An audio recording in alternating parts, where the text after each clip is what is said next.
जो सहारनपुर से बिलोंग करते हैं, आए हुए हैं, हमारे मेहमान हैं। बहुत बहुत स्वागत है सर हमारे चैनल पे आपका। बहुत बहुत धन्यवाद सर आपका।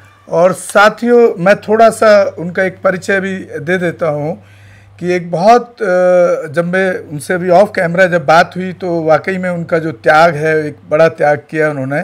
एक सरकारी नौकरी में रहते हुए एज ए फौज में, आर्मी में रहते हुए उस नौकरी को छोड़ा उन्होंने, और जो समाज की खास तौर से वंचित महिलाओं की जो पीड़ा है उनके अंदर वो दर्द देखने को मिला। तो हालांकि वो चैनल पे बोलने के मकसद से शायद नहीं आए थे। मैंने उन्हें कहा कि नहीं, आप जब आप इतना काम कर रहे हैं समाज के बीच में और इतनी सारी चीज़ें अध्ययन कर चुके हैं महापुरुषों का, तो उस पर आपको बात रखना चाहिए। तो कुछ बहुजन वंचित महिलाओं और देश के जुड़े मुद्दों से उनसे बात करेंगे, क्योंकि वो आर्मी में रहे तो बहुत सारे स्टेट भी घूमे हुए हैं। और ये त्याग देने के पीछे ऐसा क्या लगा, क्या कारण है जो उन्होंने ये सरकार की नौकरी को छोड़ करके समाज के काम करने को चुना। तो बहुत बहुत आभार है, बहुत बहुत धन्यवाद करते हैं इसके लिए उनका। सर, जिस तरह से हम अभी बात कर रहे थे, बहुत सारे ऐसे मुद्दे थे। आपका एक सवाल भी बड़ा कठोर सवाल था वो कि सर साहब काशीराम जी तो रहे नहीं, परिनिर्वाण हो गया उनका। और बाबा साहब भी नहीं है हमारे बीच में तो। और जितनी बहुत सारी कमियों पे हमने बात की, बहुत सारी कमियां हैं, या मैं जो काम कर रहा हूँ मैं भी वो उस लेवल पे नहीं कर पा रहा हूँ, उस पीड़ा को आपने समझा। और आपका एक बड़ा बहुत ही एक स्ट्रॉन्ग सवाल था कि आखिर होना चाहिए तो क्या होना चाहिए, किस तरह से इस जो मिशन था काशीराम जी का या बाबा साहब का, उसको किस तरीके से कैसे पूरा किया जा सकता है। आप क्या सोचते हैं? पहले हम इसी पे सवाल करना चाहते हैं आपसे। देखिए वो जी, सबसे पहले तो आपके चैनल के माध्यम से जो भी लोग मुझे देख रहे हैं, सुन रहे हैं, सबसे पहले तो आपका और आपके चैनल का बहुत बहुत धन्यवाद कि आपने जो कीमती समय है आपका वो दिया और मुझे इस लायक समझा कि मैं यहाँ बैठ कर आपके साथ दो बात वार्तालाप कर सकूँ। इसके लिए आपका सबसे पहले आपका तमाम देश की तमाम बहुजन समाज के लोगों का बहुत बहुत धन्यवाद। और रही बात, देखिए हमारे मिशन की, ये कांशीराम साहब की जो उनका सपना था या उन्होंने जो मिशन लेकर के चले थे, जो बीच में अधूरा छूट गया कहीं ना कहीं मेरा भी। देखिए जैसा आपका अनुभव भी, हम अभी बात भी कर रहे थे कि जिस समय हम बात समाज सेवा की आती, सबसे पहले तो हमें ये देखना पड़ा कि समाज सेवा हम किस स्तर पे कर रहे हैं। समाज सेवा में एक तो होता है, जैसे बाबा साहब ने दशकों पहले शुरू की थी, उन्होंने क्या समाज सेवा की है ये मेरे और आपके सामने, पूरी दुनिया के सामने जग जाहिर है। दूसरी बात, उस मिशन को लेकर के कांशीराम साहब लेकर के चले, और लेकर के चले उनके पिछले 4 दशकों का जो कड़ी मेहनत है, उनकी जो कड़ी मेहनत रही है, उसका संघर्ष रहा है, उनका अपना अनुभव है। और वो एक 40 वर्षों तक अपना संघर्ष करने के बाद में एक ऐसा मिशन छोड़ कर के गए थे कि जो राजनीतिक, व्यापारिक और सामाजिक स्तर पर, हर स्तर पर आपकी बात रखने के लिए उन्होंने देश और समाज में, दुनिया में उस लायक लीडर और वक्ता या समाज सेवक तैयार किए हैं, जो आज गांव दर गांव, शहर दर शहर, राज्य दर राज्य, मतलब वो लोग काम कर रहे हैं। लेकिन कहीं ना कहीं कमी दिखाई देती है जब हमारे सामने स्वार्थ हावी हो जाता है, हमारे ऊपर महत्वाकांक्षा हमारी जब हावी हो जाती हैं, तो कहीं ना कहीं मिशन और समाज सेवा पीछे छूट जाती है। यदि हम वाकई बाबा साहब के विचारों को फॉलो करना चाहते हैं, उनके प्रेरणा, उनसे, उनके शब्दों से या उनको जानने के बाद अगर हम प्रेरणा लेना चाहते हैं, सबसे पहले तो हमने निस्वार्थ भाव से उस रास्ते पे चलना पड़ेगा। उस रास्ते पे चलने से पहले भी हमें बाबा साहब दरअसल हमें क्या सिखाना चाहते थे, या बाबा साहब की जो आइडियोलॉजी थी, किन विचारों पे काम करते हैं, हमें सबसे पहले वो जानना पड़ेगा। सबसे पहले तो हमें बाबा साहब को ही जानने की ज़रूरत है। उसके बाद में रास्ते पे चलने की तो बहुत दूर की बात हो जाती है। सवाल यहाँ खड़ा ये हो जाता है कि हमने बाबा साहब को भी जान लिया, कांशीराम साहब को भी जान लिया, या जितने भी हमारे महापुरुष हैं उन सबको जान लिया, लेकिन सिर्फ जाना, माना नहीं है, उनके रास्ते पे हम नहीं चले। यदि मैं अगर दलित समाज के भाषा में एक शब्द कहूँ कि भाई गले में नीला फटका डालने से, या फिर अगर मैं आपको उस अंदाज में कहूँ, जय भीम का नारा लगाने जैसा। जय भीम का नारा तो खैर कहा था अपने आप में क्रांतिकारी शब्द हो जाता है।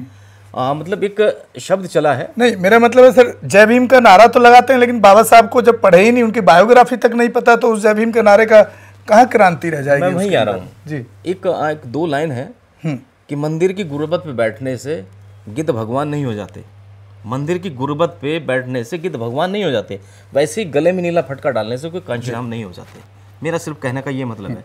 आज देख रहे हैं हर गली चौराहे में एक लीडर तो तैयार हो गया, लेकिन उन्हें लीडरशिप के बारे में पता ही नहीं है कि माननीय कांचीराम साहब एक्चुअली चाहते क्या थे।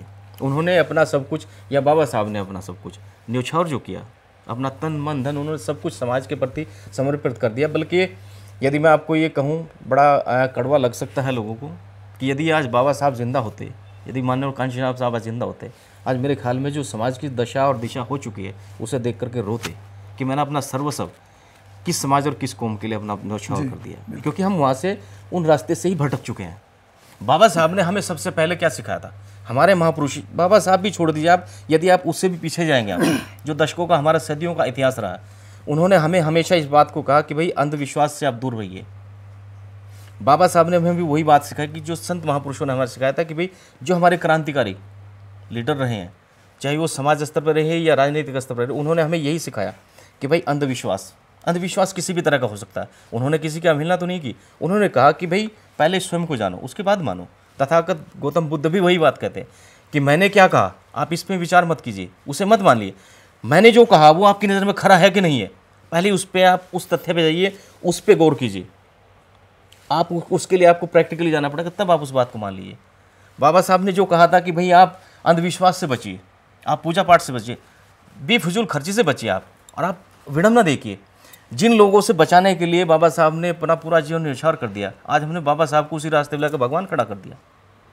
लोग उस बात को भूल चुके हैं कि संविधान में क्या लिखा है, लोग इस बात को भूल चुके हैं कि बाबा साहब संविधान में हमें क्या कहता है, लोग इस बात को भी भूल चुके हैं कि बाबा साहब ने आपको एक आरक्षण दिया था जिसके बलबूते पे आपको थोड़ा सा आपकी आर्थिक या मतलब जो है व्यापारिक या राजनीतिक स्तर पे आप अपनी आर्थिक स्थिति को मजबूत कर सकें।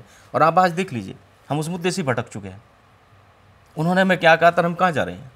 किसी एक आदमी ने अगर, उन्होंने सबसे पहले यही बात की भाई शिक्षित रहो, संगठित रहो, उसके बाद संघर्ष करो। हमने ना तो शिक्षित होना सीखा, ना संगठित होना सीखा, और संघर्ष के लिए निकल पड़े।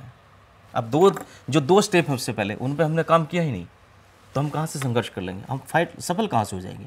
और यही कारण है कि समाज में आज कहीं भी जाइए, आपका इतना बड़ा अनुभव है मोदी जी, आप अच्छी तरह से जानते हैं, आप मेरे से कहीं ज़्यादा आप समाज के बीच में और राजनीति के बीच में रहे हैं। आपने अभी बताया था, मैं बड़ा प्रभावित हूँ आपसे कि आपने माननीय कांचीराम के साथ भी मिशन में काम किया, जो अपने आप में अतुलनीय हो जाता है। आपकी कितनी प्रेरणा है। आप मुझे बताइए आज उन लोगों को कहाँ है। सर एक आरक्षण पे मैं सवाल लेना चाह रहा हूँ, बीच में आपने आरक्षण की बात छेड़ी, क्योंकि मेरे सवाल आप ही के शब्दों से आएंगे। हाँ बिल्कुल आ जाएंगे, बिल्कुल।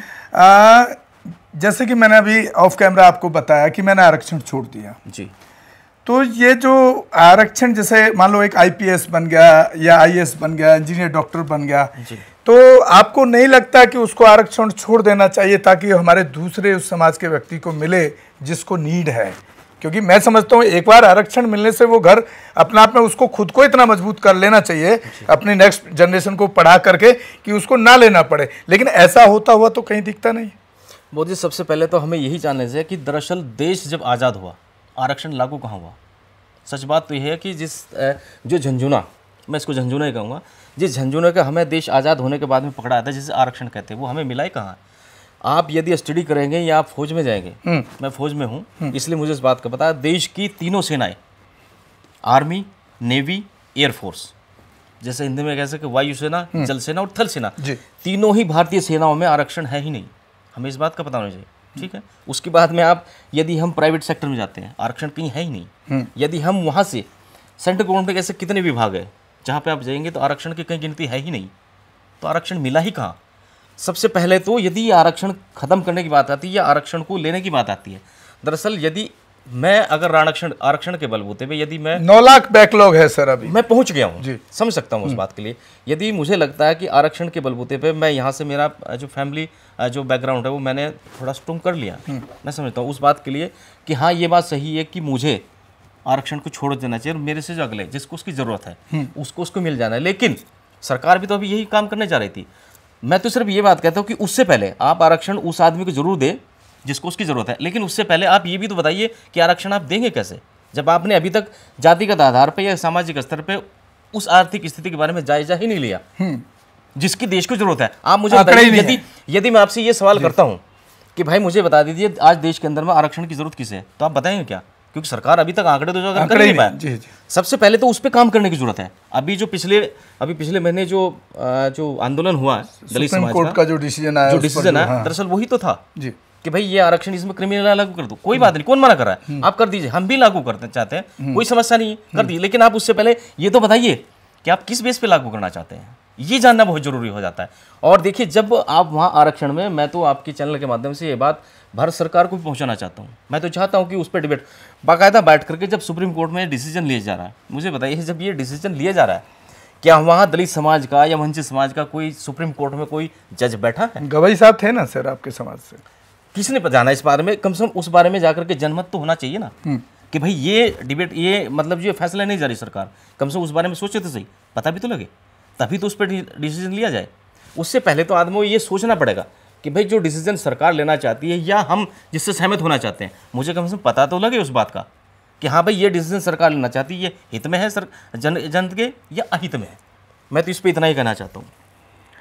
सर आप जो काम कर रहे हैं, आपने जो इतना बड़ा स्टेप लिया कि नौकरी छोड़ दी और फुल टाइम, इसमें क्या प्लान है आपका जिससे समाज को फायदा हो रहा है, वो भी जरूर हमारे दर्शकों को बताएं। देखिए रतन जी, और उससे दूसरे लोग भी हमारे समाज के एक प्रेरणा लें और उस काम को उस तरीके से कुछ करने की कोशिश करें। देखिए, प्रेरणा तो उन लोगों से ली जाती है जो वाकई प्रेरणा के काबिल हो। ये तो आपका बड़प्पन है। मैंने अभी भी आपसे वही बात की कि आपने इस काबिल समझा कि आपके स्टूडियो में बैठ कर के मैं आपसे ये दो बात कर रहा हूँ, आप हमारी जो वार्तालाप हो रही है। दरअसल मैंने अभी क्या बताया, यदि आप सुविधाओं का भी त्याग करना, यदि आप समाज सेवा करना चाहते हैं तो समाज सेवा के लिए आपको वाकई निस्वार्थ भाव से निकलना पड़ेगा, सुख सुविधाओं का भी त्याग करना पड़ेगा सर, मेरी तरह पसीने में बैठे हैं आप। बहुत बहुत धन्यवाद सर, बहुत बहुत शुक्रिया सर, धन्यवाद।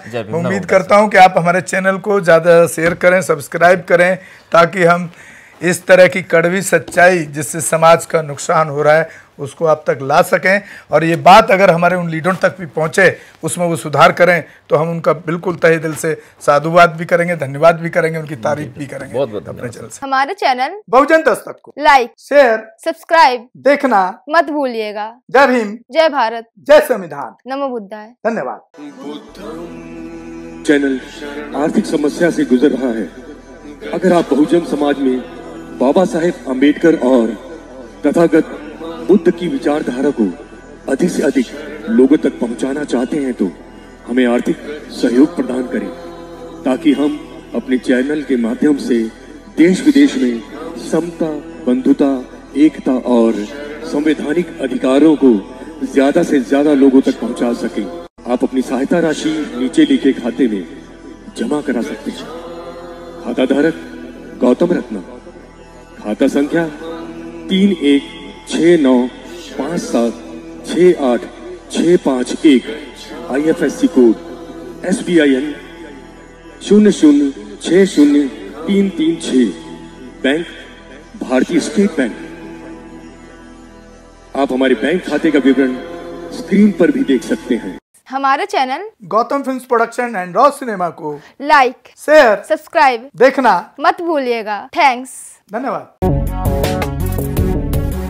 मैं गौतम रत्ना गौतम फिल्म्स प्रोडक्शन में आपका स्वागत करता हूँ। आप हमारे प्रोडक्शन हाउस के अंदर अपना कैरियर बना सकते हैं as a film director, as a producer and actor and actress and editor and cinematographer also. और अगर आपको फिल्म से रिलेटेड कुछ भी प्रोजेक्ट आपको बनवाना है तो हमारे पास में पूरा सेटअप है, जिसमें फिल्म कैमरा है, शूटिंग लाइट्स है और एडिटिंग है। सारा A to Z एक ही जगह पर आपको हमारे यहाँ पर मिल जाएगा। तो दोस्तों, आप हमें कांटेक्ट कर सकते हैं हमारे नंबर्स पर 9810085714 और 8510005714। हमें मेल भी कर सकते हैं gautamfilmsproduction@gmail.com पर। धन्यवाद।